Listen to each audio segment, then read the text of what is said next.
How did a little girl from the South Bronx become the most senior advisor to the president on issues of arms control and non-proliferation? Who does the president call on to negotiate with the international community on ways to deter and prevent a nuclear war? Ambassador Bonnie Jenkins, Undersecretary of State for Arms Control and International Security, answers these questions and more. I'm your host, Hadeil Ali. Welcome to Driving Impact. Driving Impact, an exclusive insight into the personal backgrounds and careers of trailblazers on the front lines of policy. Ambassador Jenkins, welcome to CSIS. Thank you. It's great to be here. Ambassador Jenkins, what did 10-year-old Bonnie Jenkins want to be when she grew up? Oh, wow. I don't know if I knew exactly what I wanted to do, but one thing that I was always very interested in is public service. I was always very interested in working for the government and working on issues that are bigger than myself. And so that was what I knew I wanted to do, was to get into government service and one day work in Washington, D.C. Did you see examples of that, friends, family growing up? Actually, no, my parents did not work in public service, though my mom was a daycare worker, so she worked with children. But when I was young and as I got older, one of the things that happened was in my junior high school, if you were on the honor roll, you got a free trip to Washington, D.C. And so I made sure I was on the honor roll every year, so I wanted to go to Washington. And, coming from the South Bronx, coming to Washington, D.C., seeing all the monuments, all the buildings, I just kind of fell in love with it. And so it was a great combination for my young interest in public service. And that's really solidified that I really wanted to work in Washington, D.C. And you've said that before, Ambassador, that you got into the fields of weapon of mass destruction completely by mistake. What was that trajectory like you said, being a young girl growing up in the South Bronx in the 70s and then becoming a trailblazer today in your field? Well, interestingly, as I said a little earlier, I didn't really have a lot of exposure to international issues when I was growing up in the Bronx. We're thinking about obvious domestic issues, city issues, going to New York City, issues and things like that. So when I went to Washington through a fellowship program, I was happy because I was in Washington. I was doing public service, but I wasn't exactly sure what area I wanted to work in. But I knew enough because I was at the Department of Defense at the Pentagon, and I was working in the legal office. And that's when I got exposed to issues of weapons of mass destruction, arms control, non-proliferation, because I went to a meeting that my mentor was going to. And that's for the first time I got the exposure to those type of issues of what they call hard security, weapons of mass destruction issues. So it was a total change or a total shift from anything I might have been interested in, because I wasn't really focusing on those issues at all. And I just fell in love with it. And I said, this is what I want to do the rest of my life. So there was obviously really no thinking at all about that when I was young. Yeah. And I know you said you didn't have anyone necessarily around you growing up that was in public service, but did you have any role models growing up? I always have admired people who have come before me, who have dealt with extreme challenges and have overcome them. And so my role models were people like Harriet Tubman or, famous singers who, Billie Holiday, because I used to watch, there were movies about them when I was young. And so I was always admiring people who persevered in experiences that I could not even imagine. And we talk about them today because of what we know that they've achieved, but we don't always know all the story of what they had to deal with. And so that's always been, I've always admired people like that when I was young. That resilience. The resilience, yeah, absolutely. Ambassador, I think about pivotal moments in one's career where someone believed in them, but especially educators, academic advisors, teachers. I think about my own teachers, growing up. You had a very special interaction in junior high school with an advisor from A Better Chance. Could you share a little bit more about what A Better Chance is? A Better Chance is this great program that brings kids from inner city and gives them scholarships to go to different schools, usually private schools, boarding schools. And so when I was in junior high school and I wanted to go to a school called the Spence School, my sister was there. She had already been accepted as A Better Chance. And I fell in love at the high school. It was in Midtown, actually Upper Manhattan, 91st Street, between Madison and 5th. Totally different from the South Bronx, where I grew up. But I fell in love with the school, and I was determined to go there. So I took, the test to get into A Better Chance and did the interviews, and I was accepted into the program. So they were able to fund my education at this really elite private school. And it was really good opportunity because it really opened up a lot more doors for me. Where would you have gone instead if not for Spence? I was also probably going to go to a school called Bronx High School of Science, which is also a really good public school. So that was my second, but I put all my eggs really into Spence. Yeah. I had not heard about A Better Chance before this interview, Ambassador, and I open the Wikipedia page and I look at the bottom and there's a section called Notable Alum. And of course, your name was on there, along with Tracy Chapman and Roxane Gay. Did you know that both of them were also alum from A Better Chance? I haven't checked the page in a while. I didn't know I was still on there. I think I remember Tracy Chapman, but I didn't know about the other one. Okay. Roxane Gay, an author that I'm a big fan of her work as well. And Ambassador, how do you feel being part of knowing about Better Chance, and what kind of influence did that have on the rest of your career? Well, it allowed me to go to the Spence School, which really opened up a lot of doors for me. But it was just a great opportunity because they not only provided you with the funding to go to the school, they also, they would have people come visit you just to make sure that things are going well at the school and transition was going well. I had a ball. I mean, I totally enjoyed myself. And I was living in like two worlds. I had my friends in the South Bronx and I had my friends at Spence. And it was like kind of going back and forth, which I think really provided a foundation for me to be able to move around in a lot of different cultures, which is something I think people of color have a lot of experience in, is moving around different cultures and being comfortable in doing that. But it really was a great opportunity, and I had a great time. And I've been very loyal to the Spin School. I was on the board after that, and doing a lot of stuff with the school after that. So it was a really great opportunity, opened a lot of doors. Yeah. So you're having to almost navigate two worlds. Where you grew up and where your family was, and your school as well. And I don't know, for many of us, that experience continues as well. We talked about public service, and I want to know more about your decision to join the military. Because if I understand correctly, I don't think there was anyone else in your family that had served at the time. Is that correct? No, my sister joined the Air Force after I had joined the Air Force. And then I switched to the Navy eventually. I just wanted to see what it was like, honestly. I mean, it looked very interesting. I wasn't ready to commit full time, so I decided to go as a reservist. And I was only going to go for about 6 years, and ended up staying 22 years. I started in the Air Force, as I said, and switched over to the Navy because I was able to get a direct commission. It was. I liked it a lot more than I thought I would because I stayed for so long. But I'm really glad I did it. It's really.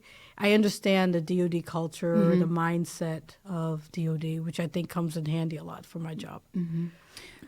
Where do you think this willingness to try different experiences comes from, and having this open mind? I don't really know. I think we're all born with certain characteristics, and I've always been an adventuresome person. I always sought challenges. I love life. I like trying new things. I just like, what's the next challenge? Right. Okay, I've gotten this. I figured this out. Now what? That's always been the way I've been. I'm not sure where it came from. I think it's just one of the things that people are just born with different things. And I also think that growing up in New York City it's a lot of it because my personality as I grew up matched the New York City vibe, the New York City pace. And I've always been very energetic, and I stay very energetic. And I always like doing a lot of things. Yeah. And so I think part of it was me, and part of it was my environment. The environment that you grew up in. Absolutely. So, Ambassador, your current title is Undersecretary of State for Arms Control and International Security. What does that mean? It means that there are about 7 undersecretaries, or is it 6? But 1 or 2 at State Department in total. Each of us have a different area that we work on, and my area is on international security issues. So I provide advice to the Secretary of State on those issues, on international security issues, and I also lead 3 different bureaus that work within those areas. You mentioned being Undersecretary of State, and what's important as well is being the first African American to be T, which is the Bureau of State that covers quote unquote hard security. And this is especially important because historically, this is a space that we have not seen African Americans in. How is that experience like being the first in so many spaces? It means being ready to just deal with challenges, because you kind of go knowing that there are going to be people who are going to do the same thing everywhere you go, which is you always ask the questions, are you qualified? It doesn't matter what your qualifications look like. If you look a certain way, there's going to be people who are going to automatically ask the same questions that you get asked and asked and asked all through your life. So you kind of actually get used to that. You know what's going to happen, and you know how to just kind of push it aside and not worry about it. So you kind of go into these first knowing that, and being the first African American undersecretary. I didn't know what to expect, honestly. To me, it was kind of strange that there was not another African American undersecretary at all until 2021. To me, that was a little strange that it's taken that long. But whenever you're in a first position, you just go in and knowing there's going to be challenges, and it's just part of the territory, and you just deal with them. But the most important thing is that you get the work done, because eventually what happens is the naysayers kind of figure out that you actually do know what you're talking about. So it's just you kind of don't let that slow you down. You just gotta focus on the work and what you gotta get done. Yeah. Pastor, you mentioned comments like, are you qualified to do this work? Do these comments bother you at all? Nope, not anymore. I mean, I think that like I was saying, after a while you just get used to it. It's interesting. It's 2 things about it. One, you know it's going to happen, so you don't. And not everybody's like that, fortunately. But one, you know it's going to happen, and so you just deal with it. On the other hand, people tend to underestimate what you can do, and you kind of use that to your advantage in a way, because everybody knows what they're capable of, and everybody should, through time, through years, learn what they're capable of and believe in themselves. And the most important thing is believing in yourself and knowing what you've accomplished, because you know your own history. So people may approach you and they may not know your history, or they may have read your history, but they still think that they know more because, like I said, they want to put you in a certain category. And so you can always tell when that's happening. You can always tell the people who are doing that. It's not that hard to figure out. And you just keep doing your work. And then by the time they figure out, wow, this person really does know what they're doing, you're kind of already down the road doing what you got to do. 2 steps ahead. So you know the game, you know the road show, and you just do what you got to do. Yeah, and I think you're right in the fact that it starts from within, knowing one's worth first and foremost. Because eventually you have to. That's the most important thing, because there will always be people who always want to doubt you. There's always going to be people that want to put their own prejudices on you, or their own beliefs on you, and want you to carry that around. And it's just like, look, I know what I can do. I live it myself all my life. I've accomplished things that you have no idea I've accomplished. I didn't come from the South Bronx to be the undersecretary because I don't know what I'm doing. But people have to always believe in themselves and know what they can do, and don't let people's own perceptions interfere at all with that. You just got to push it aside, and you just got to keep doing what you got to do. Yeah, absolutely. It reminds me of especially within spaces of women of color, saying, I feel like I have to work twice as hard, at least, to prove myself. Ambassador, you have achieved many, many academic degrees. I'm going to try to recap all of them. Tell me if I got them all right. A PhD, an LLM, an MPA, a JD, and a BA. Why did you decide to pursue so many of these degrees? Was it a love of learning or beyond that as well? I love school. I've always loved to learn, as you said. I love to learn. I love school. I like the challenges. I like the environment, the education environment. I love being on college campuses because just the curiosity that permeates the whole place. So I've always just wanted to be in school just to learn more, and I like the environment. And but I've also, wanted to learn more about specific things. So I got my master's in law in international comparative law because I was working in international law.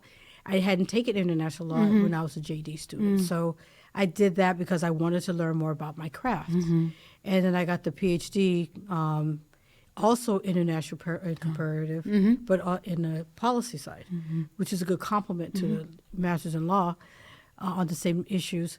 But I had been working, I was a lawyer starting out in government, but so much of what I was doing was policy. So I wanted to go back. I've always wanted a PhD, so that was a matter of time. But I wanted to learn more on the policy side and the theoretical policy side. So that's why, on theory. And so that's why I went back to school. So each time it was something I wanted to do to become more knowledgeable about things. But it's also because I just happen to love school. Yeah. Was it ever also about enhancing the credibility piece? To some degree, I guess. Yeah. I mean, I think that when if you're more educated, you show there's a reflection of accomplishments and the time and the effort that you've put into a craft and what you want to do. And for me, it has turned out well to have had that educational background to help me achieve some of the things. For example, the job I had at the Ford Foundation in New York, I had to have a PhD to get that job. So it has paid off in certain places. Yeah, I asked this, Ambassador, because I think about women of color, again, specifically feeling the need to pursue another degree to make sure that they're credible or seen as experts within the space that they're working in. Yeah. So, Ambassador, if we think about the different nuclear security summits and what skills it takes to be able to accomplish these complex multilateral initiatives, what are some of the skills that you're able to utilize to be able to accomplish these goals? Yeah, and I think in these fields, whether it's nuclear, chemical, biological weapons or radiological sources, people can come into these fields in different directions. So I came in as a lawyer. And eventually moved over to more foreign policy work. Some people come in with, degrees in international relations or foreign policy. Some come in through science, nuclear engineering, chemists, biologists, and we all work together. So depending on your background is how you may come into the field. I've been doing this work for many years, but I'm not a scientist. I came in as a lawyer, as you know. So, but I have scientists around me, and I always have. And we have those people with those skills in my bureaus because they provide some of the scientific background that we need when we're negotiating or doing this kind of treaties in the past or doing this kind of work. So, so you can come in with different type of skills because those things are needed in terms of doing the work and having all those different backgrounds there. Yeah. And you've recently led a few delegations just in the past few months, one recently in the Republic of Korea, The Hague as well, and then you chaired the 18th annual NATO conference on arms control, disarmament, and weapons of mass destruction, non-proliferation. Can you speak to the significance of these summits or conferences in advancing U.S. national security priorities? Yeah, they do really a couple of things. Mainly, one is they're a signal to the international community about the importance of certain issues.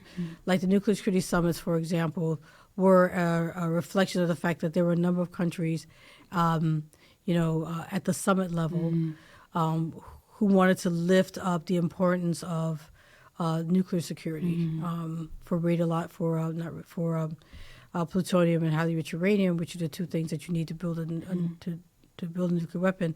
Just highlighting the importance of securing those plutonium and highly enriched uranium, but also all the parts of ensuring nuclear security. That includes, being parts of treaties, ratifying treaties, export controls are involved in that, and a number of other ways in which we can ensure nuclear security. So it's a signal of the importance of certain issues when you have a number of countries get together to spend time to talk about issues.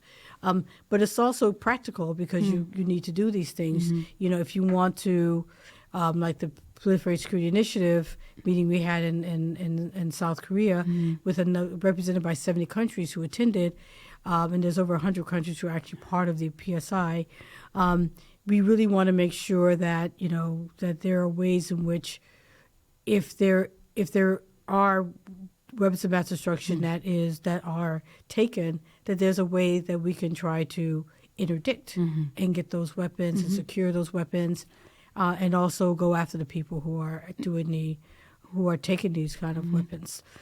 So it has a real practical use and doing exercises. So in case something actually does happen, you need to do these things in a multilateral way because it's hard for any one country to do these things. So you have to work multilaterally, meet regularly, do exercises depending on the type of forum or activity it is.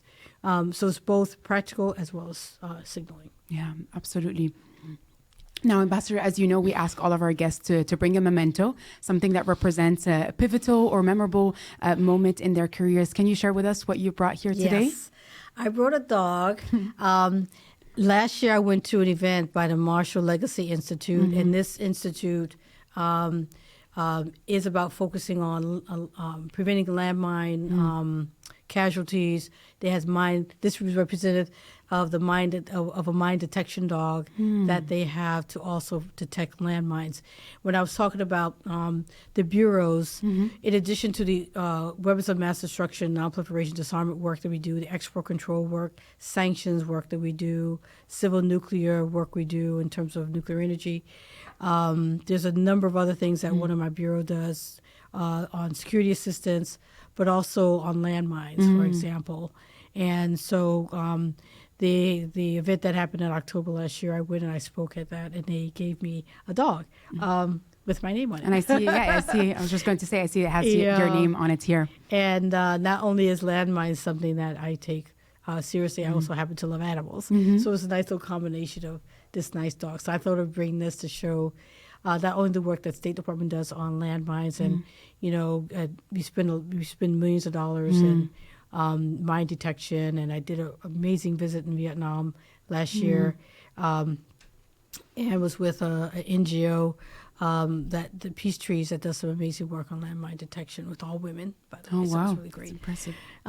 And so it was a great honor for me to go to this event, and say a few words to the Marshall Legacy Institute that does so much work on landmines.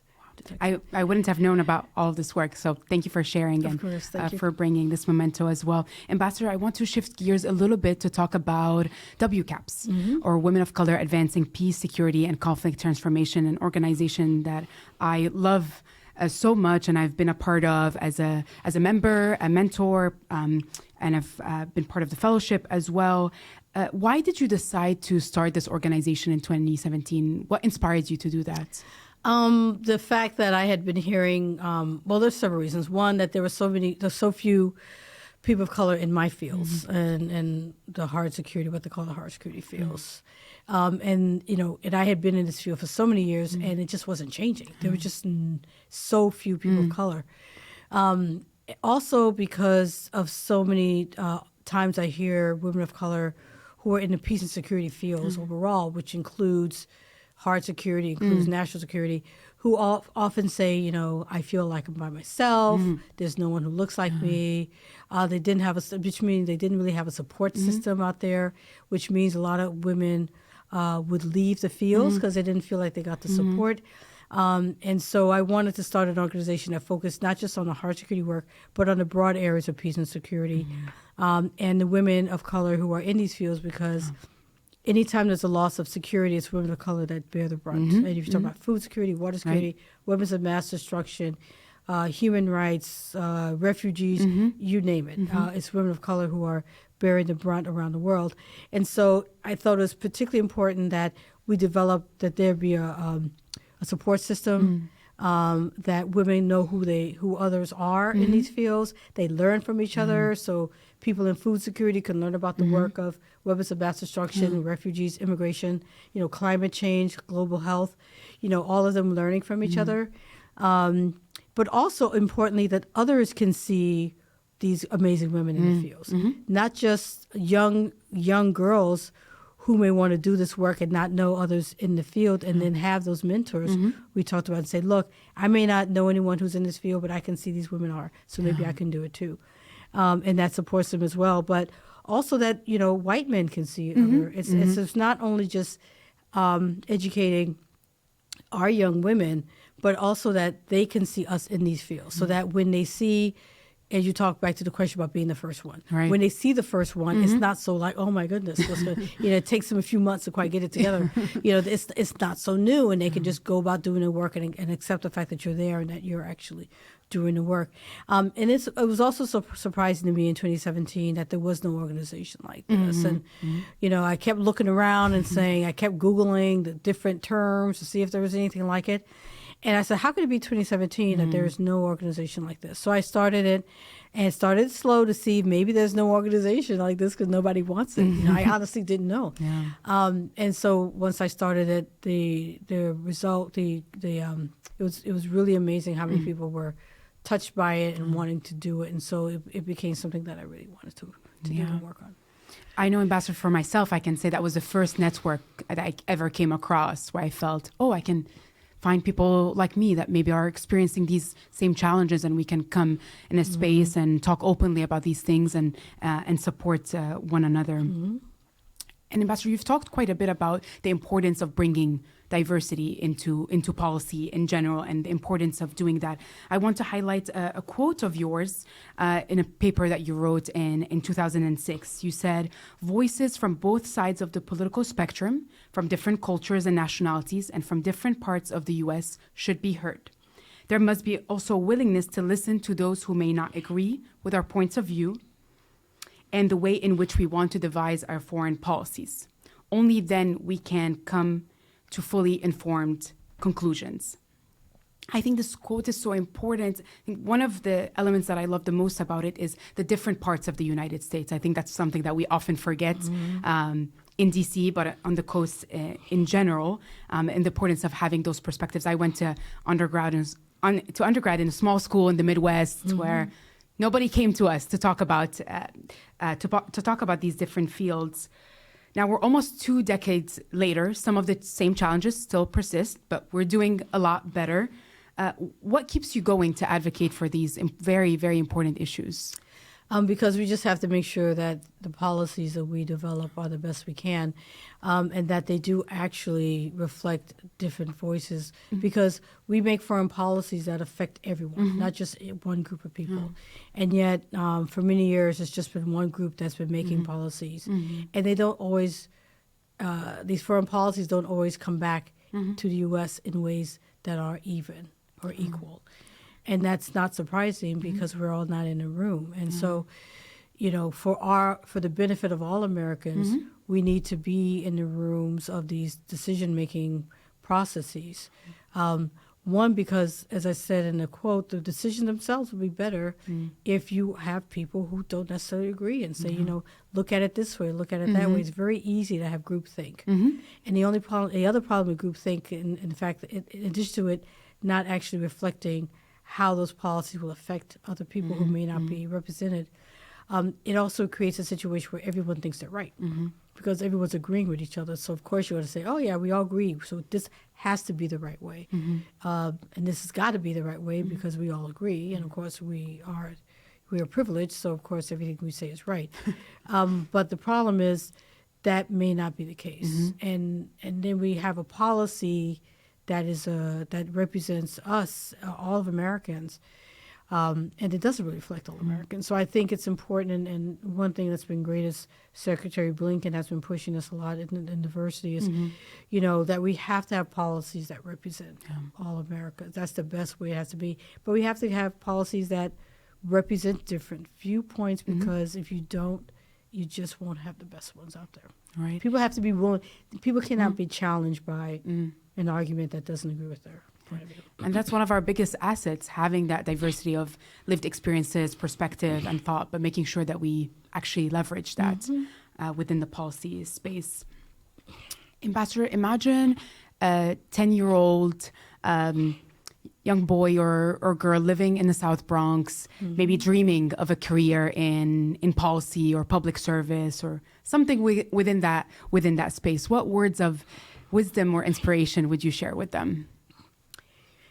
Perseverance. There's going to be challenges, and the more quote unquote different you are, the more challenges you're going to deal with. But also appreciate your difference and recognize what you bring to the table.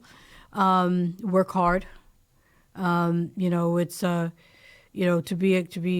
get ahead, and if you start out with disadvantages. Because you're not born in the right place, you don't have the right enough money, your parents are not in the right those circles. Very proud of the circles you're in, but not in those circles. You work hard and to achieve what you need to achieve, and enjoy the ride. It's important to enjoy the ride, to understand and keep it in perspective with the importance of many things in life. And not let any one thing, overshadow all the other things that are important in life. Just to work hard and find your vision, find your passion. Really visualize where you want to be, see yourself in that place, and think backwards and how you're going to get there. What's the path to get to where you want to go, and stick with that path. There may be changes along the way. Doesn't have to be linear. And at the same time, something that I was able to do a lot of was take advantage of opportunities. You may not always be in the right place at the right time to take advantage, but I've always tried to take advantage of every opportunity. And once I got something, I was thinking about what's next. What's the next thing I want to achieve. And something I'm taking away from what you said, Ambassador, is being proud of your story, being proud of that. Believe in yourself. Absolutely, that's like fundamental. Absolutely. Ambassador, we like to ask our guests 3 questions every episode of Driving Impact, rapid fire style. Are you ready? I'm ready. Okay, let's do it. What are 3 words you would use to describe your career? I would probably say challenging, impactful, and exciting. Challenging, impactful, and exciting. In your opinion, what does it mean to be an American? To be proud and to be appreciative and respectful of your history. And what is giving you hope right now?